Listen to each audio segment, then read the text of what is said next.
नमः संस्कृताय मित्राणि, आप सभी का हमारे चैनल संस्कृत ज्ञानदायिनी में बहुत बहुत स्वागत है।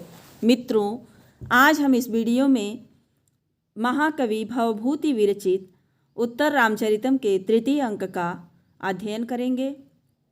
इसके पहले वाले भाग में हम लोग उत्तर रामचरितम के मंगलाचरण का अर्थ सहित सस्वर वाचन किए और आज हम लोग एलटी और टीजीटी पाठ्यक्रम में निर्धारित तृतीय अंक का अध्ययन करेंगे। तो इसके पहले दूसरे अंक में जो राम हैं शूद्र तपस्वी शूद्र का वध करने के लिए पंचवटी में आए हुए हैं और वध करके जब लौट रहे थे तो उन्हें लगा कि पास में ही महर्षि अगस्त्य का आश्रम है और चले वहाँ भेंट मुलाकात करके तो फिर अयोध्या जाएंगे। तो जब महर्षि अगस्त्य के आश्रम में राम जाते हैं तो उनकी पत्नी जो लोपामुद्रा है वह सोचती है कि जब राम यहाँ आ ही गए हैं तो वह निश्चित ही पंचवटी को देखने के लिए जाएंगे और पंचवटी के जो कानन हैं और पर्वत इत्यादि जो हैं देख करके इनको वहाँ महान अनर्थ हो सकता है ऐसी आशंका करके मुरला को, जो कि एक नदी के रूप में है, मुरला को भेजती हैं और मुरला जाती है गोदावरी से कहने के लिए कि गोदावरी आपको सावधान रहना चाहिए और राम जब जब मूर्छित हों तब तब आपको उनके जीवन की रक्षा करनी होगी। तब से ये तमसा मिल जाती है और आपस में बीच में ही दोनों का वार्तालाप शुरू हो जाता है और शुद्ध विस्कंभक से इस तृतीय अंक का शुरुआत होता है दो नदियों के प्रवेश से। तो चलिए देखते हैं। ततः प्रविशति। अच्छा, तीसरे अंक को छाया अंक भी कहते हैं। उसका एक रीजन है कि जो सीता होती हैं वह अदृश्य रूप में पंचवटी में राम के समीप रहती हैं, इसलिए इस अंक का नाम छाया अंक पड़ता है और सीता जो है राम को दिखाई नहीं देती है। ततः प्रविशति नदी द्वयम। इसके बाद दो नदियों का प्रवेश होता है। एका सखी मुरले किम असि संभ्रांतेव।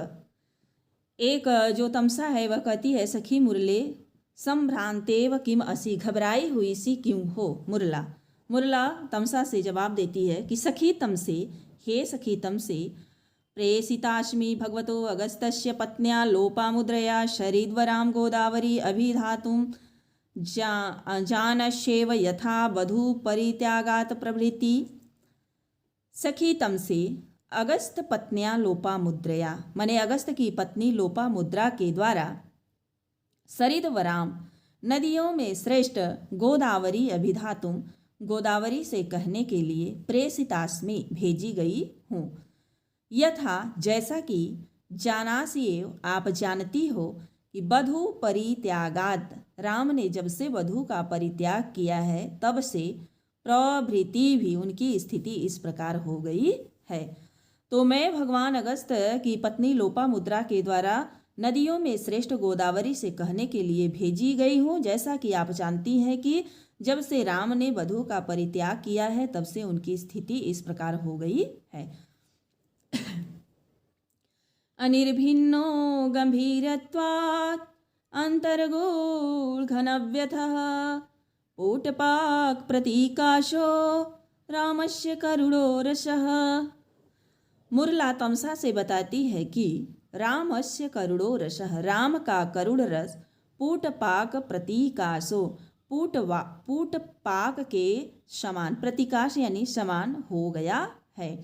तो पूटपाक क्या होता है कि दो बर्तन होते हैं, माने दो पात्रों को ले करके उसके अंदर औषधि को तैयार किया जाता है और जो भी औषधि बनानी होती है उसकी जड़ी बूटी को जल में भर करके दोनों पात्रों को एक में मिला करके और उसको मिट्टी से चारों तरफ से लेप लगा देते हैं और फिर उसको अग्नि में पकाते हैं और उसका जो मतलब तत्व होता है वाष्प के साथ बाहर नहीं निकल पाता है, क्योंकि चारों तरफ से मिट्टी का लेप लगा देते हैं। तो वैसे ही कह रहे हैं कि जो राम का करुण रस है वह उनके गंभीरत्वात् माने गंभीरता के कारण, राम की गंभीरता के कारण अंतः गूढ़ घन व्यथः, अंतः यानी अंदर, गूढ़ माने छिपी हुई, घन व्यथः यानी तीव्र वेदना, राम के अंदर छिपी हुई तीव्र वेदना भी अनिर्भिन्न माने दूसरे के लिए अव्यक्त है, दूसरे को दिखाई नहीं दे रहा है। क्यों नहीं दे रहा है? क्योंकि राम भी पुटपाक के समान स्वभाव से क्या है, बिल्कुल गंभीर है, इसलिए वह अपनी वेदना को अंदर ही अंदर छिपाए हुए हैं। राम रो नहीं सकते हैं कि लोगों को यह पता चले कि राम दुखी हैं। तो रामस्य करुणो रसः, राम का करुण रस पुटपाक प्रतीकासो, पुटपाक के समान है। क्यों समान है? तो गंभीरत्वात् माने स्वभाव से अत्यंत गंभीर होने के कारण अंतर्गूढ़ घन व्यथ, अंदर छिपी हुई जो वेदना है, तीव्र वेदना है, वह अनिर्भिन्न माने दूसरों के लिए अव्यक्त है, दूसरे उसको नहीं जान सकते। तो व्याकरणात्मक टिप्पणी देख लीजिए। संभ्रांता, सम उपसर्ग पूर्वक ब्रह्म धातु से अक्त प्रत्यय करके संभ्रांता बना हुआ है। प्रेषिता, प्र उपसर्ग पूर्वक इस धातु से ऋच फिर अक्त करने पर प्रेषिता बना हुआ है। निर्भिन्न, निर्भिद अक्त माने निर्भिन्न में अक्त प्रत्यय है। गूढ़, गुह धातु से अक्त प्रत्यय करने पर गूढ़ बना हुआ है। अभिधातुम, अभि उपसर्ग पूर्वक धा धातु से तुमुन प्रत्यय करने पर अभिधातुम बना है। पाकह, पच धातु से घई प्रत्यय करके पाकह बना हुआ है। प्रतीकाशः, प्रति उपसर्ग पूर्वक काश धातु से घई प्रत्यय करने पर प्रतीकाशः बना हुआ है। और नदी द्वयम, नदी नाम द्वयम में तत्पुरुष समास है। और यह जो श्लोक है यह अनुष्टुप छंद में, मतलब इस श्लोक में अनुष्टुप छंद है और पूट पाकवत होने के कारण उपमा अलंकार है। आगे देखिए। तेन च तथा विध इष्टजन कष्ट विनिपात जन्मना, तेन इससे, तथा विध इस प्रकार के, इष्टजन प्रियजन अर्थात सीता के ऊपर, कष्ट विनिपात कष्ट पड़ने से, जन्मना उत्पन्न होने वाले। तो सीता जैसे इष्टजन के ऊपर विपत्ति पड़ने से उत्पन्न होने वाले, प्रकृष्ट गदगदेन दीर्घ शोक, प्रकृष्ट गदगदेन माने अत्यंत व्याकुल बनाने वाले, दीर्घ शोक संतापेन, दीर्घ यानी लंबे, शोक संतापेन शोक के, संतापेन ज्वाला से, लंबे समय तक के शोक के ज्वाला से, संप्रति अब या इस समय, परिछीड़ो रामभद्र, रामभद्र अत्यंत, रामचंद्र अत्यंत दुबले हो गए हैं। तम अवलोक्य कंपितमिव कुसुम सम बंधनम मे हृदयम, तम अवलोक्य उनको देख करके, मे हृदयम मेरा हृदय, कुसुम सम बंधनम फूलों के समान बंधन वाला, तो उनको देख करके फूलों के समान बंधन वाला मेरा हृदय कंपित इव कांप सा जाता है। यह बात मुरला कह रही है तमसा से। अधुना च रामभद्रेण प्रति निवर्तमानेन नियतमेव पंचवटी बने बधूशः निवास विश्रम्भ साक्षिणः प्रदेशा द्रष्टव्याः।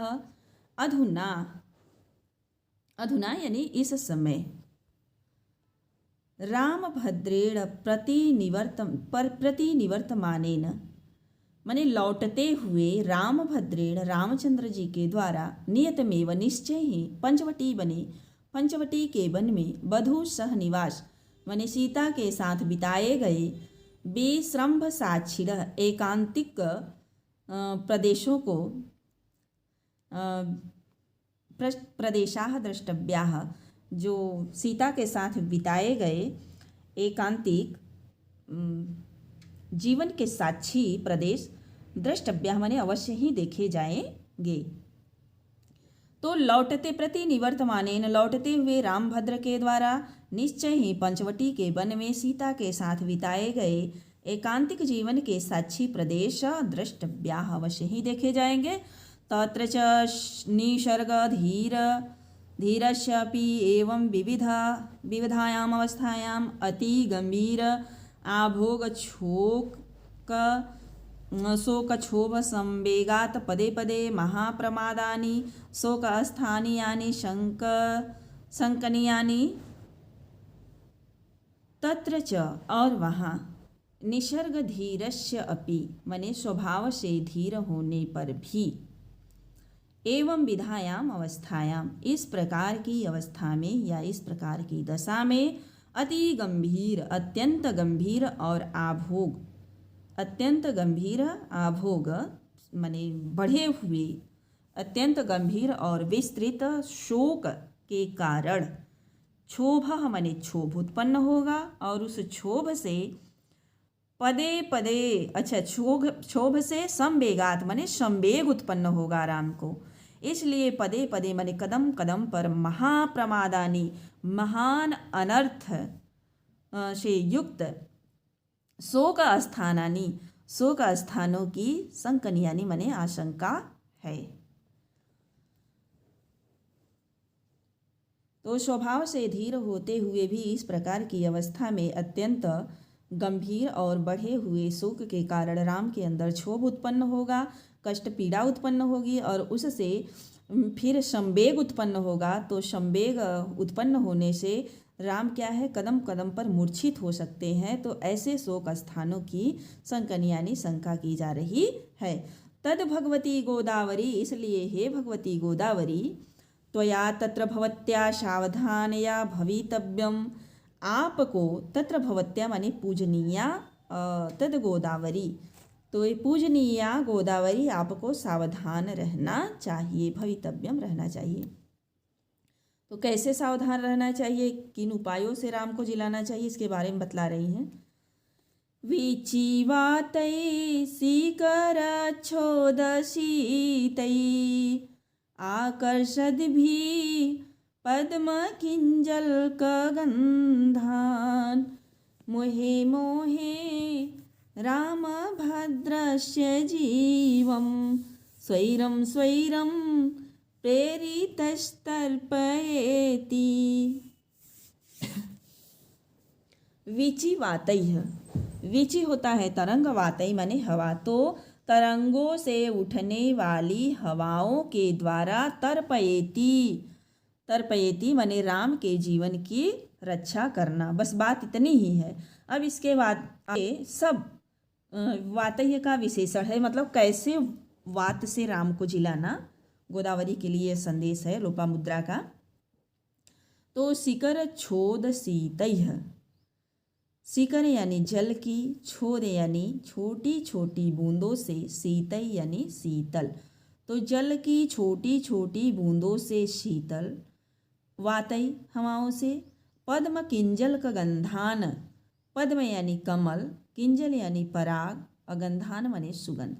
तो कमल पराग के सुगंधों को आकर्षद भी अपनी तरफ खींचने वाली वातई हवाओं से। तो कमल पराग के सुगंधी को खींचने वाली अपनी तरफ आकर्षित करने वाली हवाओं के द्वारा रामचंद्र को जिलाना। और क्या है स्वैरई स्वैरम स्वैरम स्वैरम प्रेरितैः स्वैरम स्वैरम माने धीरे धीरे प्रेरितैः भेजी गई धीरे धीरे प्रेषित की गई भेजी गई हवाओं से रामस्य जीवम तर्पई राम के जीवन को बचाना। और कब बचाना मोहे मोहे जब जब राम मूर्छित हुए। तो जब जब राम मूर्छित हुए तब तब उनके जीवन को ऐसे वातई माने हवाओं से तर्पई यानी बचाना। तो एक बार फिर और देख लीजिए इसका। तो वीची वातई माने लहरों से उठने वाली हवाओं के द्वारा। तो कैसी हवाओं के द्वारा। तो जल की छोटी छोटी बूंदों से शीतल और कमल पराग की सुगंधी को अपनी तरफ आकर्षित करने वाली। और स्वैरम स्वैरम माने धीरे धीरे भेजी जाने वाली वातई यानी हवाओं से मोहे मोहे जब जब राम मूर्छित हुए तब तब राम भद्रस्य जीवम रामचंद्र के जीवन को तर्पई माने बचाना। आगे देखिए। तमसा, तमसा कहती है उचितमेव दाक्षिण्यम, माने स्नेह की, दाक्षिण्यम स्नेहस्य, स्नेह की दाक्षिण्यम यानी उदारता उचितमेव माने उचित ही है। तो स्नेह की उदारता उचित ही है। जब तमसा इस बात को सुनती है तो मुरला से कहती है कि हे मुरला, जो बड़े जनों ने जो मतलब कि राम के ऊपर स्नेह किया, प्रेम जताया, वह जो स्नेह की उदारता है वह बहुत ही उचित है। लेकिन संजीवनोपायस्तु मूलतः एव रामभद्रस्य सन्निहितः। रामभद्रस्य संजीवनो, संजीवनो माने रामभद्र को जिलाने का, यानी रामचंद्र जी को जिलाने का जो मौलिक उपाय है, मूलतः उपायस्तु, जो मौलिक उपाय है, अद्य आज उनके पास ही सन्निहित माने उपस्थित है। तो रामचंद्र के जीवन को बचाने का जो मौलिक उपाय है आज उनके पास ही निहित है। मुरला पूछती है कथमिव, वह कैसे? तमसा बताती है तत्सर्वं श्रूयताम, वह सब सुनो, उसके बारे में सुनो।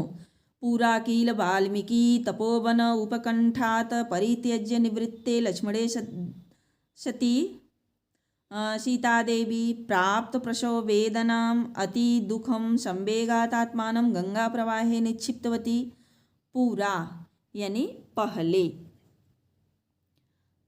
वाल्मीकि तपोवन उत्कंठात, वाल्मीकि के तपोवन के उत्कंठात यानी पास में, परित्यज्य छोड़ करके, निवृत्ते सती लक्ष्मणे, लक्ष्मण के लौट जाने पर।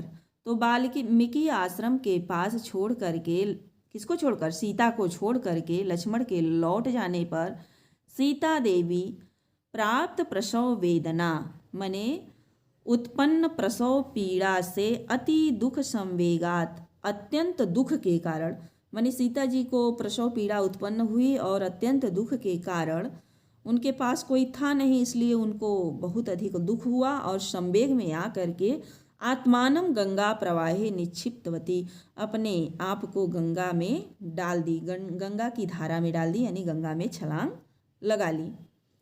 तत्रैव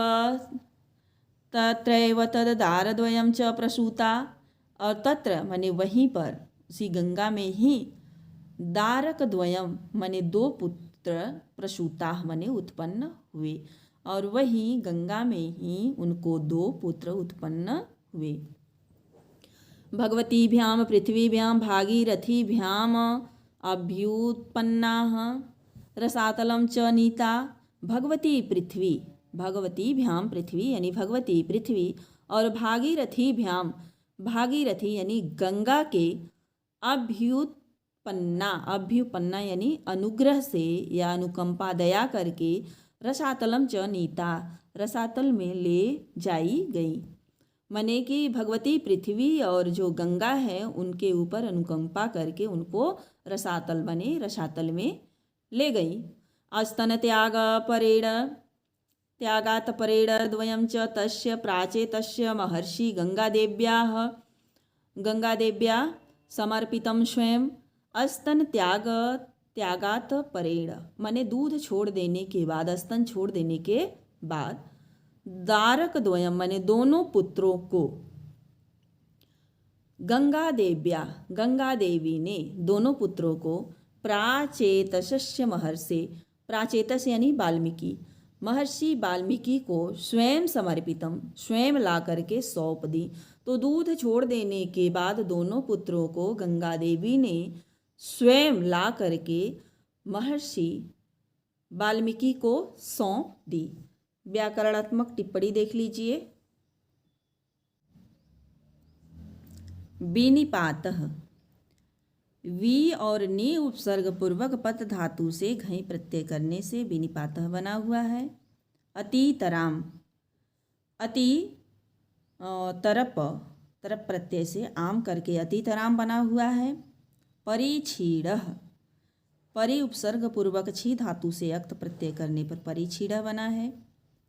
भवितव्यम, भू धातु से तब्यत प्रत्यय करने पर भवितव्यम बना है। क्षोभः, क्षुभ धातु से घई प्रत्यय करने पर क्षोभ बना है। आभोगः, आ उपसर्ग पूर्वक भुज धातु से घय प्रत्यय करने पर आ भोगा बना हुआ है। शोकः शुच धातु से घय प्रत्यय करके शोकः बना हुआ है।